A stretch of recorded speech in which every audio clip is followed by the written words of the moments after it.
संगीत की दुनिया में कुछ नाम ऐसे होते हैं जो सिर्फ कलाकार नहीं होते, वो एक दौर होते हैं। जब ऐसे लोग जाते हैं तो एक इंसान नहीं, एक पूरा युग खत्म होता है। आज ऐसे ही एक खबर ने देश को भावुक कर दिया है। मशहूर गायिका आशा भोसले 92 साल की उम्र में निधन हो गया। उनके बेटे आनंद महाराष्ट्र के सांस्कृतिक मंत्री और मुंबई के डॉक्टरों ने खबर की पुष्टि की। बताया गया कि वह कुछ पिछले दिनों से बीमार थीं और मुंबई के ब्रीच कैंडी अस्पताल में इलाज चल रहा था, जहां उन्होंने अंतिम सांस ली। इस खबर के सामने आते ही फिल्म इंडस्ट्री, संगीत जगत और आम लोगों के शोक की लहर फैल गई। लेकिन इस पूरी घटना में एक ऐसा संयोग भी सामने आया जो लोगों को सोचने पर मजबूर कर रहा है।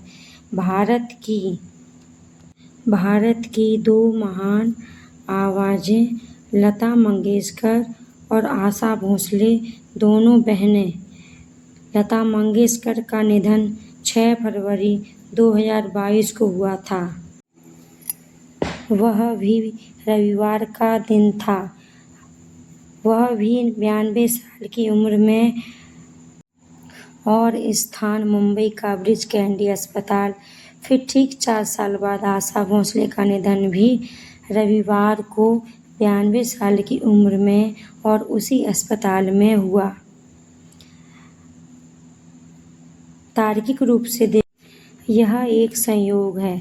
दोनों की उम्र लंबी रही, दोनों मुंबई में थीं, इलाज के लिए एक ही अस्पताल में भर्ती। लेकिन भावनात्मक रूप से यह एक संयोग है, लोगों को अंदर तक छू रहा है, क्योंकि यह सिर्फ दो बहनों की कहानी नहीं, यह भारतीय संगीत की मजबूत स्तंभ थीं।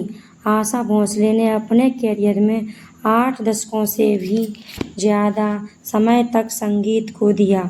उन्होंने करीब 12,000 गाने गाए, जो अपने आप में एक रिकॉर्ड है।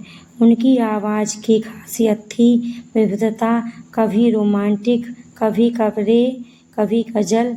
हर अंदाज में उन्होंने खुद को ढाल दिया। पिया तू अब तो आजा, दम मारो दम, ये मेरा दिल यार का दीवाना। जैसे कितने गाने की वह पहचान बनी। वहीं दूसरी ओर लता मंगेशकर को भारत